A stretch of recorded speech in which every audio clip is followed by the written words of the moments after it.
शून्यवादी देशधारिणे। जय श्री कृष्ण चैतन्य प्रभु नित्यानंद, श्री अद्वैत गदाधर श्रीवासादि गौर भक्त वृंद। हरि हरे कृष्णा कृष्णा कृष्णा हरे हरे, हरे राम राम राम हरे हरे। जय श्री प्रभुपाद की जय, अनंत कोटि वैष्णव वृंद की जय। हरे कृष्णा।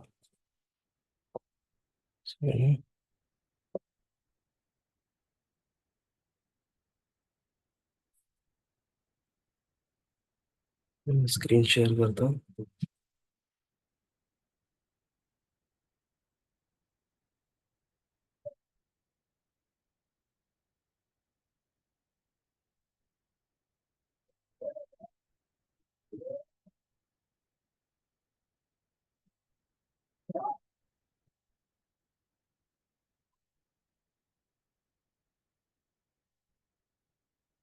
ठीक है, तो हम लोग आज पढ़ने वाले हैं 29वां श्लोक। तो हम लोग जो पढ़ रहे हैं अभी 25 से लेके 30 तक जो श्लोका है, वो किससे रिलेटेड है? तपस्या, यज्ञ तपस्या से रिलेटेड है। तो उसी के बारे में हम लोग पढ़ रहे हैं अभी। तो पिछले इसमें हमने जैसे पढ़ा था कि सब यज्ञ के बारे में, द्रव्यमय यज्ञ। कठोर व्रत अंगीकार करके कुछ लोग अपनी संपत्ति का त्याग करके, कुछ कठिन तपस्या द्वारा, कुछ अष्टांग योग पद्धति के अभ्यास द्वारा, अथवा दिव्य ज्ञान में उन्नति करने के लिए वेदों के अध्ययन द्वारा प्रबुद्ध बनते हैं। तो अलग अलग टाइप्स बताए हैं यहाँ पे ना। और फिर हमारे लिए इम्पोर्टेंट क्या लिखा है कि हमको क्या करना है, लास्ट में देख सकते हैं हम लोग ये, कि इसे उपर्युक्त किसी भी यज्ञ से प्राप्त नहीं किया जा सकता। किसको? कृष्ण भावनामृत इनसे पृथक है, क्योंकि यह परमेश्वर की प्रत्यक्ष सेवा है। इसे उपर्युक्त किसी भी यज्ञ से प्राप्त नहीं किया जा सकता, अपितु भगवान तथा उनके प्रमाणिक भक्तों की कृपा से ही प्राप्त किया जा सकता है। फलतः कृष्ण भावनामृत दिव्य है ना? क्योंकि हमको नॉलेज होना चाहिए सब चीज का, इसीलिए हम यहाँ पर ये पढ़े जो कल हमने पढ़ा था। हाँ, लेकिन इम्पोर्टेंट क्या है कि किसी प्रमाणिक भक्त या गुरु के मार्गदर्शन में हमको भक्ति सीखना। हम्म। और क्या है कि किसी की कृपा से ही हमको प्राप्त होती है ना भक्ति, भगवान तथा उनके प्रमाणिक भक्तों की कृपा से ही प्राप्त किया जा सकता है। हम्म। ठीक है, तो आज हम लोग ये श्लोका पढ़ेंगे। अपाने जुह्वति प्राणं, प्राणे अपानं तथा परे, प्राणापानगतिरुद्ध्वा प्राणायाम परायणाः। अपरे नियताहाराः प्राणान् प्राणेषु जुह्वति। अपाने जुह्वति प्राणं, प्राणे अपानं तथा परे, प्राणापानगतिरुद्ध्वा प्राणायामपरायणाः। अपरे नियताहाराः प्राणान् प्राणेषु जुह्वति। इसका वर्ड टू वर्ड मीनिंग पढ़ते हैं हम लोग।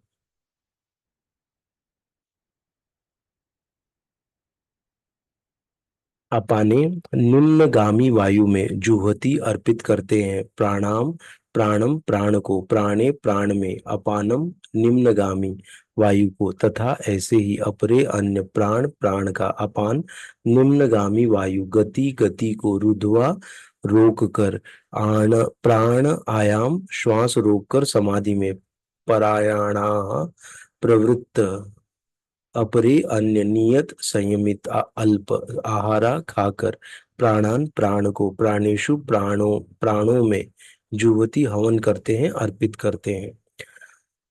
अन्य लोग भी जो समाधि में रहने के लिए श्वास को रोके रहते हैं, प्राणायाम वे अपान में प्राण को और प्राण में अपान को रोकने का अभ्यास करते हैं, और अंत में प्राण अपान को रोककर समाधि में रहते हैं। अन्य योगी कम भोजन करके प्राण की प्राण में ही आहुति देते हैं। कैसे? तो जैसे हमने पढ़ा था ना, अपान वायु जो नीचे की तरफ जाती है वायु, वो, और प्राण वायु जो है वो सारे वायुओं के मध्य में रहती है। उसके बारे में भी आएगा अभी। हाँ, तो इसी का अभ्यास करके ये करते हैं। तो ये कैसा है कि पहले के लोग ना बहुत सिद्ध थे ना। आज के डेट में ऐसा सिद्ध व्यक्ति जो पूरा ये प्राणायाम और ये सब अच्छे से जानता होगा ना, कैसे इन वायुओं को कंट्रोल में करना है, और कैसे जो अष्टांग योग है उसको अच्छे से करना ना, ऐसे आज के डेट में बहुत ही गिने चुने या है ही नहीं ना जो अच्छे से बता सके। आज के डेट में हमको क्या सिखाते हैं ना, आज की डेट में योगा हमको सिखाते हैं कि कैसे हमको ना हमारा कैसे पावर बढ़ाएं ना, जैसे कैसे हम ज्यादा एंजॉयमेंट कर सके उसके लिए योगा ना। ना भौतिक दृष्टिकोण से हमको योगा को ये सिखाते, लेकिन योगा का अर्थ क्या है? भगवान से जुड़ना। वो दूर दूर तक उस योगा में नहीं रहता है ना। अगर हम गूगल पे जाके अगर सर्च मारेंगे योगा के टाइप्स, तो हजारों टाइप्स के योगा के आ जाएंगे ना, जिसका शास्त्र से कोई संबंध नहीं है ऐसे योगा का ना। ऐसा है, तो आज के डेट में वैसे कोई योगा सिखाने वाला भी नहीं है, जिससे कि जो पहले के थे कि उनका जो यहाँ पे ब्रह्मरंध्र है, पूरा ध्यान ऐसा केंद्रित करते थे, और वायु को, जो प्राण वायु को ना, जो यहाँ पर स्थित है उसको लेके सीधा यहाँ का जो एक ब्रह्मरंध्र कहते हैं हमारे सर के ऊपर रहता है, वहां से अपने प्राण को या आत्मा को जिस भी लोक में भेजना है भेजते थे ना। जहाँ पे भी जाना है उसी लोक में आत्मा जाती थी, ऐसा मतलब वो योग करते थे। लेकिन अभी ऐसा पॉसिबल नहीं है ना। ऐसे है कुछ कुछ, ऐसे नहीं कि एकदम ही नहीं है, ऋषिकेश में या से होंगे जहाँ पे योगीज लोग ऐसे योगा करते होंगे ना। तो वो है। तो ये बहुत कठिन विधि है, जस्ट यहाँ पे बता रहे हैं, इसको हम लोग पढ़ते हैं अभी तात्पर्य। श्वास को रोकने की योग विधि प्राणायाम कहलाती है। प्रारंभ में हठ योग के विविध आसनों की सहायता से इसका अभ्यास किया जाता है। ये सारी विधियां इंद्रियों को वश में करने तथा आत्म साक्षात्कार की प्रगति के लिए संस्तुत की जाती है ना? सबसे इंपॉर्टेंट क्या है ये करने का? इंद्रियों को वश में करना है ना। जो योगाभ्यास है, हठ साधना ये सब है, उसका मेन है कि इंद्रियों को वश में करना तथा आत्म साक्षात्कार की प्रगति के लिए संस्तुत की जाती है। इस विधि में शरीर के भीतर वायु को रोका जाता है जिससे वायु की दिशा उलट सके। अपान वायु निम्नगामी अधोमुखी है और प्राणवायु ऊर्ध्वगामी है ना। अधोमुखी मतलब नीचे जाती है, ऊर्ध्वगामी मतलब ऊपर। प्राणायाम में योगी विपरीत दिशा में श्वास लेने का तब तक अभ्यास करता है जब तक दोनों वायु उदासीन होकर पूरक अर्थात सम नहीं हो जाती। जब अपान वायु को प्राणवायु में अर्पित कर दिया जाता है तो इसे रेचक कहते हैं। जब प्राण तथा अपान वायुओं को पूर्णतया रोक दिया जाता है तो इसे कुंभक योग कहते हैं। कुंभक योगाभ्यास द्वारा मनुष्य आत्म सिद्धि के लिए जीवन अवधि बढ़ा सकता है ना।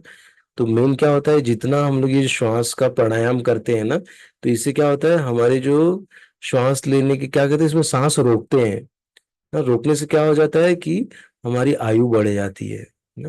जैसे कहा जाता है ना कि सबको एक निश्चित श्वास दिया गया ना, कि इतना ही सांस ये पूरे अपने जीवन भर में लेंगे ना। तो उस सांस जैसे उम्र कैसे बढ़ जाती है, इस सांस को रोकने की प्रक्रिया से ना व्यक्ति की उम्र बढ़ जाती है प्राणायाम करने से। लेकिन उम्र बढ़ा किस लिए रहे हैं? क्या हम इंद्रिय भोग के लिए बढ़ा रहे हैं ना, भोगों को भोगने के लिए बढ़ा रहे हैं, या भगवान की भक्ति के लिए बढ़ा रहे हैं? वो बहुत ज्यादा इंपॉर्टेंट है ना। या आत्म साक्षात्कार के लिए आप अपना ये सब करें? नहीं तो क्या है कि उम्र बढ़ा रहे हैं इसलिए कि हम यंग रहें ना, हम ज्यादा भोग कर सकें, उसके लिए हम योग कर रहे हैं ना। तो ये गलत है। यहाँ पर क्या है, पहले इंद्रियों को कंट्रोल में करना, वश में करना, और प्लस क्या है कि उम्र बढ़ेगी, उम्र बढ़ेगी तो सेवा बढ़ना चाहिए ना। भगवान का कार्य में ज्यादा समय व्यतीत करना चाहिए ना, तो वो मकसद होना चाहिए। हम्म, तो ये इसके फायदे हैं ना, जीवन की अवधि बढ़ा सकता है। और क्या है, बुद्धिमान योगी एक ही जीवन काल में सिद्धि प्राप्त करने का इच्छुक रहता है, वो दूसरे जीवन की प्रतीक्षा नहीं करता। कुंभक योग के अभ्यास से योगी जीवन अवधि को अनेक वर्षों के लिए बढ़ा सकता है, किंतु भगवान की दिव्य प्रेमा भक्ति में स्थित रहने के कारण कृष्ण भावना भवित मनुष्य स्वतः इंद्रियों का नियंता जितेंद्रिय बन जाता है। देखिए यहाँ पे कंपैरिजन हो रहा है। एक तो जो व्यक्ति है जो क्या कर रहा है कि पूरा अपना जीवन लगा दे रहा है यही सिद्धि पाने के लिए, और एक दूसरा व्यक्ति है जो भगवान की दिव्य प्रेमा भक्ति विकसित कर लेता है ना, कृष्ण भावना भवित हो जाता है। और क्या हो जाती है, इंद्रियां अपने आप उसके कंट्रोल में आ जाती है। उसको अलग से प्रैक्टिस करने की जरूरत नहीं पड़ती कि मैं अपनी इंद्रियों को कंट्रोल में करूं ना, क्योंकि उसकी इंद्रियां ऑटोमेटिक क्या होती है, भगवान की सेवा में लग जाती हैं ना। इंद्रियों को एंगेजमेंट मिल जाता है ना। अगर इंद्रियां खाली रहेंगी तो वो कुछ ना कुछ विषय को ढूंढते रहेंगी, लेकिन चूंकि कृष्ण भावना भवित जो व्यक्ति हो जाता है तो इंद्रियों को बराबर उसके ना भगवान के कार्यों में, भगवान की कथा सुनने में, भगवान का विग्रह का दर्शन करने में ना ऐसे ही वो यूज करता है। उसकी इंद्रियां कृष्ण की सेवा में तत्पर रहने के कारण अन्य किसी कार्य में प्रवृत्त होने का अवसर ही नहीं पाती। हाँ, हम्म, अन्य किसी कार्य में अवसर ही नहीं पाती। फलतः जीवन के अंत में उसे स्वतः भगवान कृष्ण के दिव्य पद पर स्थानांतरित कर दिया जाता है। अतः वह दीर्घ जीवी बनने का प्रयत्न नहीं करता, वह तुरंत मोक्ष पद को प्राप्त कर लेता है, जैसा कि भगवत गीता 14:26 में कहा गया है। तो ये किसके बारे में बता रहे हैं, कृष्ण भावना भवित व्यक्ति के बारे में बता रहे हैं ना। जीवन के अंत में उसे स्वतः भगवान कृष्ण के दिव्य पद पर स्थानांतरित कर दिया जाता है। अतः वह दीर्घजीवी बनने का प्रयत्न नहीं करता, वो तुरंत मोक्ष पद को प्राप्त कर लेता है। मतलब दिव्य धाम में स्थानांतरित कर दिया जाता है। इसमें एक श्लोक है 14.26 का, क्या माम च यो व्यभिचारेण भक्ति योगेन सेवते स गुणान समतीते तान ब्रह्म भुवाय कल्पते। जो व्यक्ति भगवान की निश्चल भक्ति में प्रवृत्त होता है वह प्रकृति के गुणों को लांघ जाता है और तुरंत आध्यात्मिक पद को प्राप्त होता है। कृष्ण भावना भवित व्यक्ति दिव्य अवस्था से प्रारंभ करता है और निरंतर उसी चेतना में रहता है। दिव्य अवस्था से प्रारंभ करता है और उसी चेतना में रहता है ना, कृष्ण भावना भवित चेतना में, कृष्ण के चिंतन में ना, हरे कृष्ण महामंत्र का जप करके भगवान का स्मरण आते रहता है। अतः उसका पतन नहीं होता और अंततः वो भगवत धाम को जाता है। लेकिन इसके अलग क्या है, जो योगी लोग प्रैक्टिस करते हैं तो उनका क्या होता है कि कुछ देर तक करेंगे, फिर क्या होता है कि थोड़ा डाउन हो जाता है उनको ना। क्योंकि क्या है कि कितना देर तक आदमी ये सब कर सकता है ना, कुछ देर के बाद वो उब जाते हैं वो कर करके ना। क्योंकि क्या है कि अगर भगवान की प्राप्ति अगर उद्देश्य है ना, परमात्मा अगर भगवान के ऊपर वो ध्यान केंद्रित कर रहे हैं तब सफलता मिलेगी। लेकिन अगर वो खाली बस अपने शरीर को सुदृढ़ रखने का उनका एम है ना, तो उनको मतलब ज्यादा दिन तक वो नहीं कर पाएंगे उसको। हम्म, ऐसे है। और वही क्या बता रहे हैं यहाँ पर कि जो भगवान की भक्ति में लगा रहता है वो तीनों गुणों को लांघ जाता है। और फिर क्या होता है कि वो तुरंत आध्यात्मिक पद को प्राप्त हो जाता है। और यहाँ पे बोले कृष्ण भावनावित व्यक्ति दिव्य अवस्था से प्रारंभ करता है और निरंतर उसी चेतना में रहता है, अतः उसका पतन नहीं होता और अंततः वो भगवत धाम को जाता है। कृष्ण प्रसादम को खाते रहने में स्वतः कम खाने की आदत पड़ जाती है। इंद्रिय निग्रह के मामले में कम भोजन करना अल्पाहार अत्यंत लाभप्रद है और इंद्रिय निग्रह के बिना भव बंधन से निकल पाना संभव नहीं है ना। एक्चुअली क्या होता है कि जितना हम ज्यादा प्रसाद खाएंगे और करेंगे ना, उतनी हमारी जो इंद्रियां हैं और बलवान होते जाएंगी है ना। तो हमको कितना है कि खाने में थोड़ा कंट्रोल करना चाहिए ना, ज्यादा हमको नहीं खाना चाहिए। कम आहार, अल्पाहार इसलिए कहा गया है। ऐसा कहा जाता है कि पेट को एक्चुअली खाली रखना चाहिए, पानी होना चाहिए, जैसे आधा बोलते पानी होना चाहिए, आधा हमारा भोजन होना चाहिए। हाँ? और बताते हैं कि जैसे जो साधु लोग रहते हैं वो तो कहते हैं ऐसे जितना ये आ गया इसमें, अंजलि कहते हैं इसको, इसमें जितना आ गया उतना ही पाना चाहिए, उससे ज्यादा नहीं पाना चाहिए, तो व्यक्ति स्वस्थ रहता है। हम्म।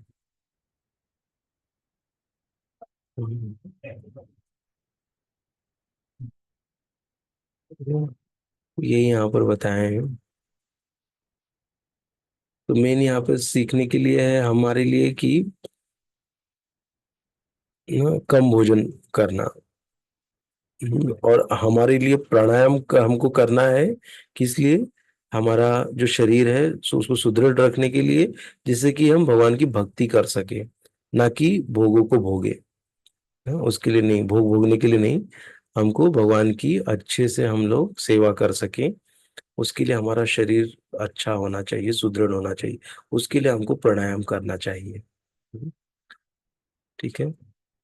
और ये बहुत ही हम लोग, इससे क्या होता है, हमारा दिमाग, हमारा मस्तिष्क, हमारा शरीर बहुत स्वस्थ रहता है, क्योंकि प्राणायाम से क्या होता है कि हम लोग जब श्वास लेते हैं और छोड़ते हैं ना, तो उससे क्या होता है कि हमारे पूरे मस्तिष्क से लेके पूरा ऊपर से लेके हमारा जो अंगूठा है पैर का, वहां तक ऑक्सीजन का अच्छा फ्लो होता है।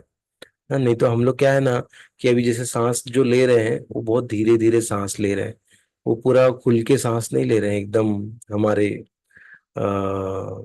डीप ब्रीदिंग नहीं करते हम लोग, बहुत ऊपर ऊपर से ही सांस लेते हैं हम लोग। ऐसे।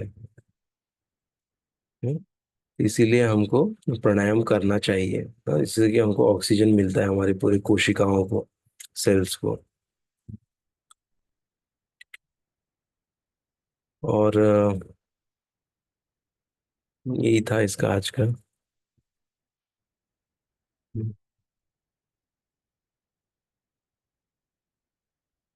ये तो आगे का श्लोक हम लोग कल पढ़ेंगे, या तो जब हम लोग आगे का पढ़ेंगे तब।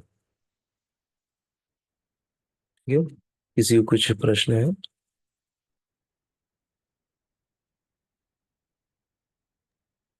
हरे कृष्ण प्रभु जी। हरे कृष्ण माता जी। प्रभु जी, हमें फास्ट कभी करना चाहिए, संडे को या मंडे को करना चाहिए? फास्ट ना माता जी, एक्चुअली मंडे को होगा फास्ट। मंडे को रहेगा। हाँ, मंडे को फास्ट है। हम्म। जन्माष्टमी की मंडे को है, तो मंडे को 12 बजे तक फास्ट है। मंडे को 12 बजे तक, ओके। और सुबह सुबह ही करना है ना हमें, अभिषेक वगैरह सब, लड्डू गोपाल का। हाँ, कर सकते हैं माता जी, वो आप दिन भर में दिन कभी भी कर सकते हैं, अभिषेक। दिन भर में। हाँ। ओके। ओके, चलिए। थैंक यू प्रभु जी। चलेगा माता जी। और जिसे कहते हैं कि जब उपवास हम ब्रेक करते हैं, तो हमको 12 बजे के बाद अगर कुछ खाते हैं तो हमको एक्चुअली एकादशी का प्रसाद खाना चाहिए। हम्म। और हम्म। क्योंकि प्रभुपाद का भी ये है ना, क्या, अभी अविर्भाव हाँ, वो प्रभुपाद का कोई दिन। 27 को है। हाँ, मंगलवार को। तो हाँ। ब्रेक नहीं कर सकते, प्रसाद ब्रेक नहीं कर, ये नहीं, कर उपवास सकते हैं ब्रेक माता जी। जैसे ब्रेक कर हमारा सकते हैं। जो, हाँ, हमारा जो फास्टिंग है वो मॉर्निंग से स्टार्ट होता है, सवेरे हम्म 6 बजे से, सूर्योदय से। हम्म तो हम्म। उसकी पहले तक हम लोग पा सकते हैं। जैसे हम लोग ओ। प्रभुपाद जी का जैसे ये सब रखते हैं ना, तो उसमें हमको जल भी नहीं लेना रहता है, क्योंकि फास्टिंग 12 बजे तक हम्म होती है ना, तो जल नहीं पीना रहता हम्म। है। जल जैसे हम लोग 5 बजे के पहले पी सकते हैं, या कुछ फ्रूट भी खा ओके। सकते हैं किसी को तकलीफ है तो। ओके। और फिर हम ओके। लोग का जो भी एकादशी का भी ऐसे ही है, हमारा जैसे 12 बजे से नहीं रहता है, हमारा हम्म। एकादशी का तिथि रहता है ना, उसमें टाइम दिया रहता है कि 6 बजे से लेके नेक्स्ट डे के 6 बजे तक, तो 6 बजे के हाँ। पहले तक आप खा पी सकते हैं। ओके। ऐसे पानी वानी पी के आप फिर कर सकते हैं फास्ट। ट्यूसडे को ना।